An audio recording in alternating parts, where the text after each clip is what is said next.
कल्पना की उड़ान कहाँ जा रही है? कहाँ खोए हुए हैं आप? अनुज गणेश, तुम मुस्कुरा क्यों रहे हो? देखा नहीं तुमने? मुझे पहचान कर भी हाँ नहीं कहा है अब तक उन्होंने।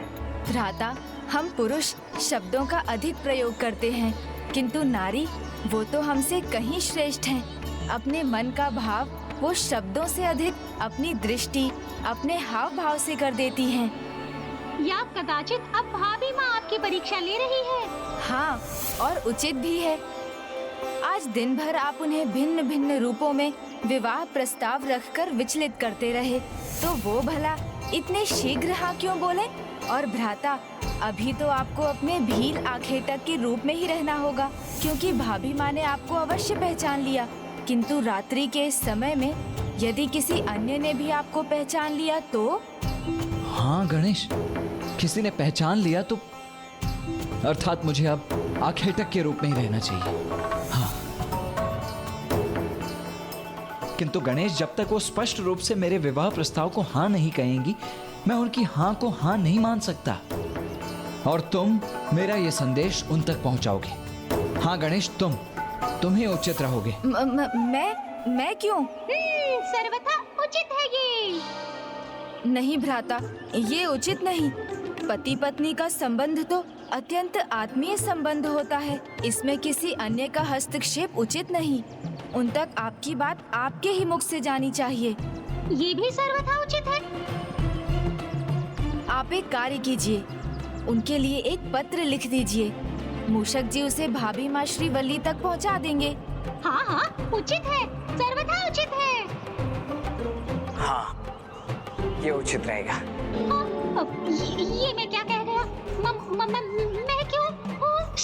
क्योंकि आप गुप्त रूप से वहाँ पहुँच सकते हैं।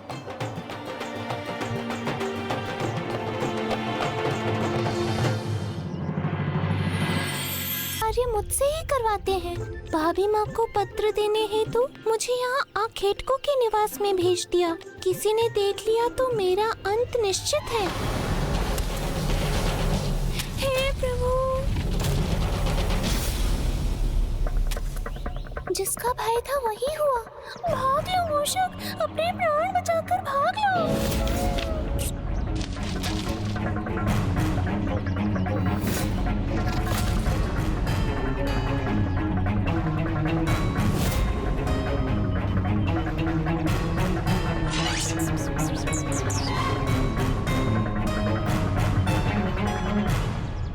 मूषक जी ने आधा कार्य तो कर दिया, अब शेष मुझे पूर्ण करना होगा।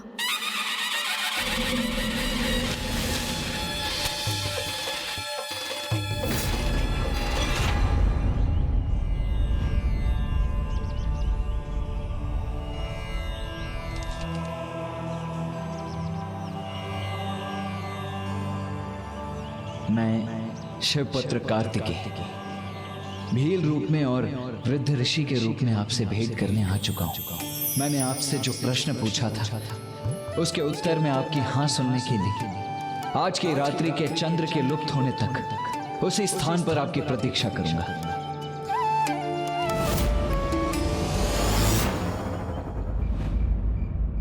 अभी तक आई क्यों नहीं वल्ली जी? मूषक जी, आपने पत्र वल्ली जी तक पहुंचाया तो था ना? हाँ प्रभु, मैं वो पत्र उनके निवास तक पहुंचा कर आया हूँ। भ्राता, ऐसे समय में धैर्य ही सबसे अच्छा मित्र है। धैर्य के बल पर हम सब कुछ पा सकते हैं। निश्चिंत रहिए, भाभी माँ अवश्य आएंगी।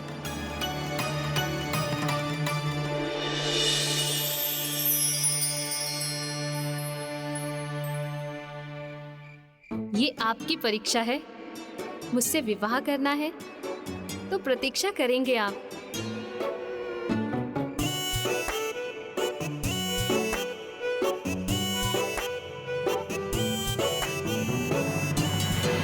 प्रभु, कदाचित भाभी माँ अब नहीं आएंगी। हम कब तक प्रतीक्षा करेंगे? चलिए ना। नहीं, मैंने पत्र में उन्हें वचन दिया है कि जब तक आकाश में चंद्रमा विराजमान रहेंगे तब तक मैं उनकी प्रतीक्षा करता रहूंगा। किंतु प्रभु, चंद्रमा भी तो अस्त होने ही वाले हैं, और यदि वो फिर भी नहीं आई तो?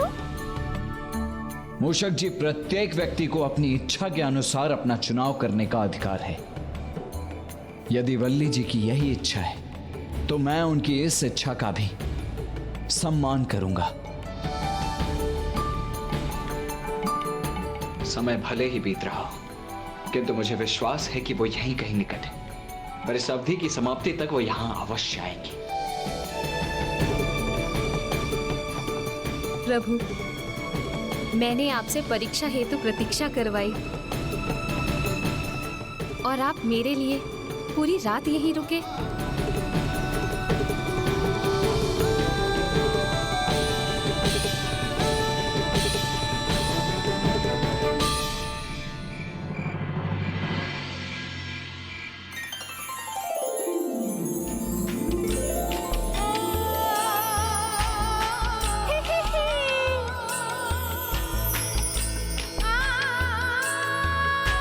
अद्भुत।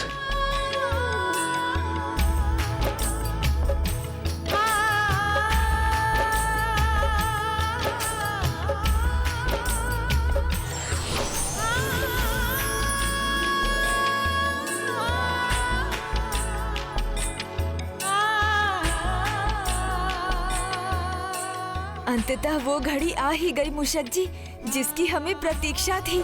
किंतु प्रभु, ये दोनों तो निशब्द खड़े एक दूसरे को ही निहार रहे हैं। आज का नहीं मूषक जी, पूर्व जन्म का संबंध है, तो एक दूसरे को देखकर मंत्रमुग्ध होना तो स्वाभाविक है। रुकिए, मैं अभी इन्हें वर्तमान में ले आता हूँ।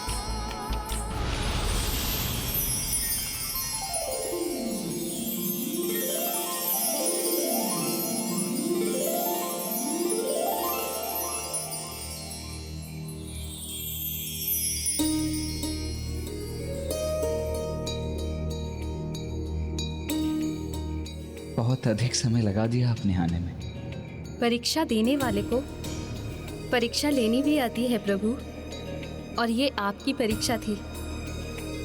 प्रभु, आप तो परीक्षा में सफल हो गए।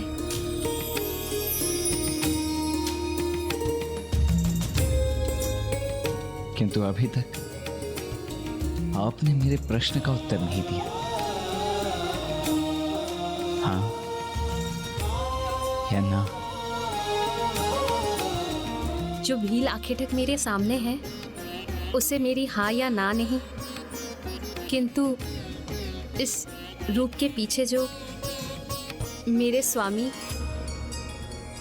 मेरे प्रभु कार्तिकेय हैं, उन्हें तो ना बोलने की संभावना ही नहीं। प्रभु, आपके लिए तो मैंने अपना जीवन समर्पित कर दिया है। आपके लिए हाँ है, बस हाँ।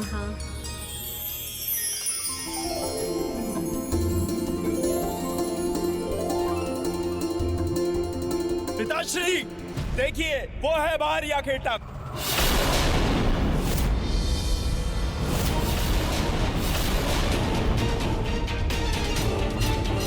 मेरी बहन के साथ उसका ये दुस्साहस, इसे मैं अवश्य दंडित करके रहूंगा। अब ये क्या नवीन संकट उत्पन्न हो गया प्रभु? मेरे भ्राता मेरी सुरक्षा के प्रति बहुत सचेत हैं। देखिए, आप कृपा करके मेरी बस! कहना सुनना बाद में होगा, उससे पहले मैं तुम्हें दंड दूंगा। नहीं।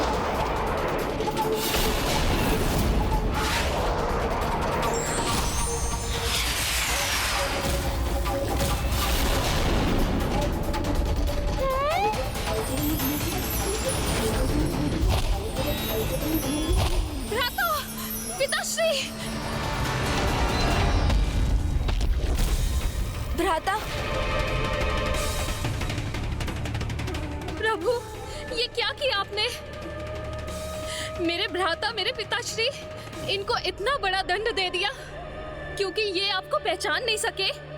इसमें इनका क्या दोष? फिर ये दंड क्यों? वल्ली जी, आप चिंता ना करें, इनका कुछ भी अहित नहीं हुआ है। मात्र कुछ क्षणों के लिए अचेत हुए हैं, वो पुनः स्वस्थ हो जाएंगे।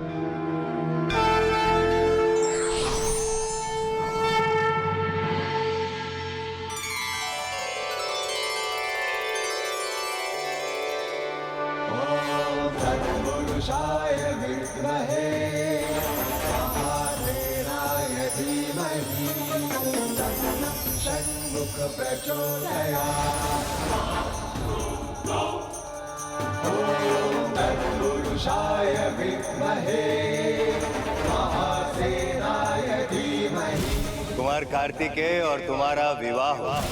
स्वयं प्रभु कार्तिकेय यहाँ, अर्थात देवर्षि नारद के वचन सार्थक हो गए।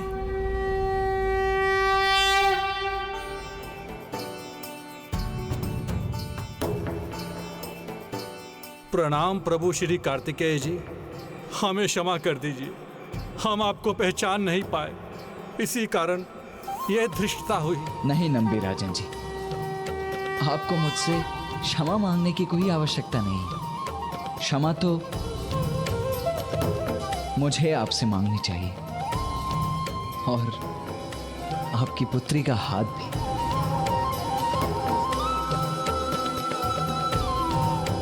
प्रभु, यदि मेरी पुत्री को आपका विवाह प्रस्ताव स्वीकार है तो यह तो मेरा सौभाग्य होगा।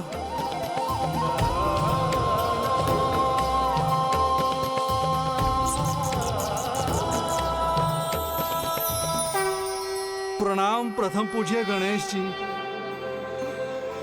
भ्राता, अब तो मैं भाभी माँ देवी श्री वल्ली को भाभी माँ पुकार सकता हूँ ना?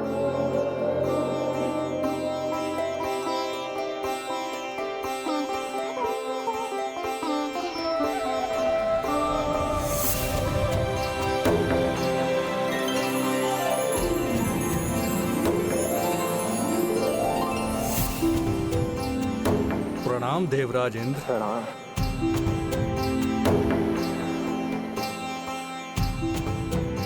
आज आपके भी दर्शन पाकर मैं धन्य हो गया। अब तो मुझे बस उस भव्य और दिव्य दृश्य की प्रतीक्षा है जब मैं प्रभु की बारात का यहाँ स्वागत करूंगा। नहीं नहीं नंबी राजन जी, बारात तो इंद्रलोक जाएगी। मेरी पुत्री देवसेना और आपकी पुत्री श्रीवल्ली, दोनों का विवाह देव सेनापति कुमार कार्तिकेय के साथ इंद्रलोक में ही संपन्न होगा। किंतु मेरी पुत्री वल्ली यहीं से विदा होगी, इसलिए बारात यहीं आएगी। नंबी राजन जी, ऐसे शुभ अवसर पर विवाद उचित नहीं। आप कृपा कर मेरा प्रस्ताव स्वीकार कर लीजिए। बारात इंद्रलोक ही जाएगी। देवराज, कृपया करके मेरा अनुरोध स्वीकार कर लीजिए। ये विचित्र विवाद उठ खड़ा हुआ। सकल स्थिति कारणाय नारायणाय भवभीति निवारणाय नारायणाय प्रभवाय नमो नमस्ते। ये दोनों पुत्रियां मेरी हैं, इसीलिए बारात का स्वागत मैं और देवी लक्ष्मी वैकुंठ में ही करेंगे। मुझे आशा है कि आप निसंकोच मुझे ये सौभाग्य प्राप्त करने देंगे।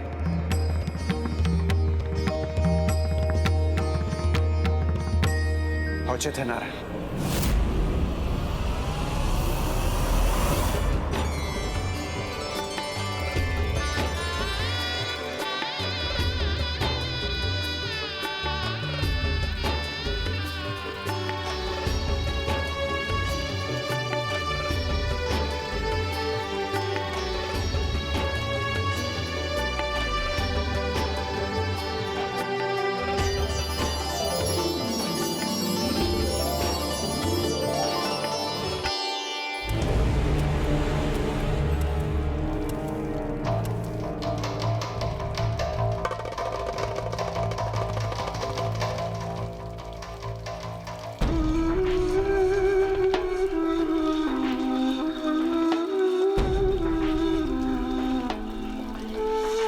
असुर गुरु शुक्राचार्य।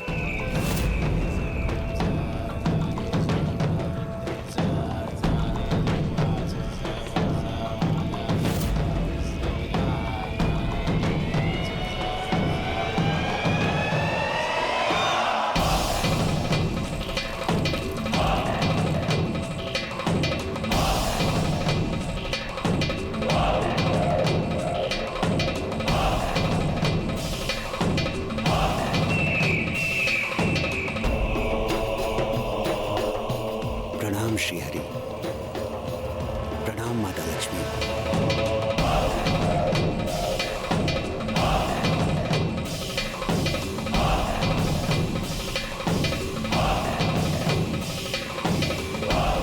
मुझे सूचना मिली है कि आपकी पुत्रियों का विवाह होने वाला है, इसीलिए मैं यहाँ चला आया अपना कर्तव्य निभाने, मामा का कर्तव्य निभाने।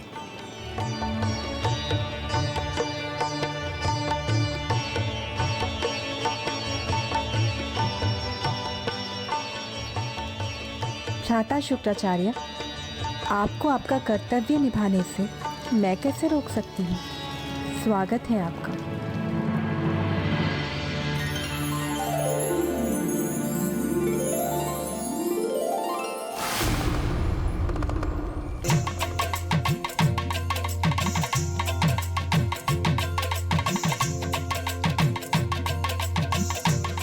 देखिएगा माताश्री पिताश्री, भ्राता का विवाह उतना ही भव्य होगा जितना आप दोनों का हुआ था। सभी देवता आएंगे जिन्हें मैं स्वयं जाकर आमंत्रित करूंगा, और फिर बारात में सबसे आगे भी मैं ही रहूंगा।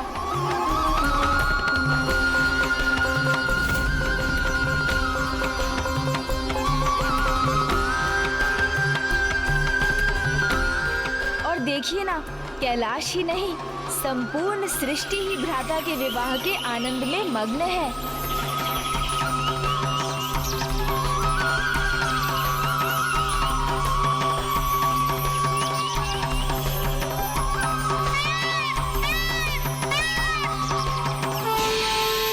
और माता, विवाह के उपरांत तो सर्वाधिक आनंद मुझे ही आएगा। दो दो भाभी माओं के हाथों से बना स्वादिष्ट स्वादिष्ट व्यंजन प्राप्त होगा।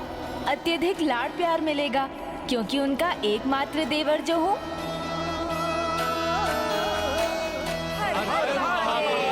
देव सेनापति शिव पुत्र कुमार कार्तिकेय की जय। देव सेनापति शिव पुत्र कुमार कार्तिकेय की जय। देव सेनापति शिव पुत्र कुमार कार्तिकेय की जय।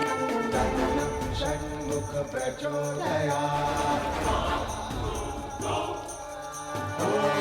तत्पुरुषाय विद्महे महासेनाय धीमहि तन्नः षण्मुख प्रचोदयात्। महासेनाय धीमहि तत्पुरुषाय विद्महे।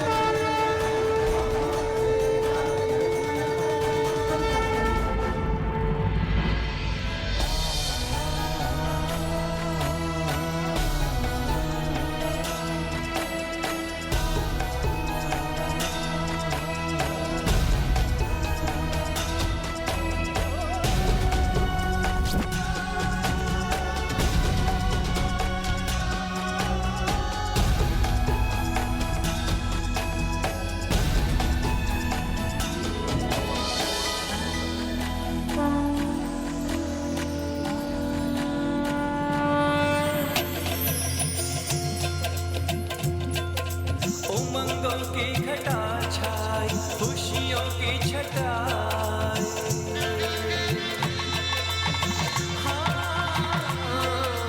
उमंगों की घटा छाई, खुशियों की छटा आई। शुभ घड़ी आई, मंगल बेलाई। शुभ घड़ी आई, मंगल बेलाई। ढोल बजे, शहनाई बजी, शुभ मंगल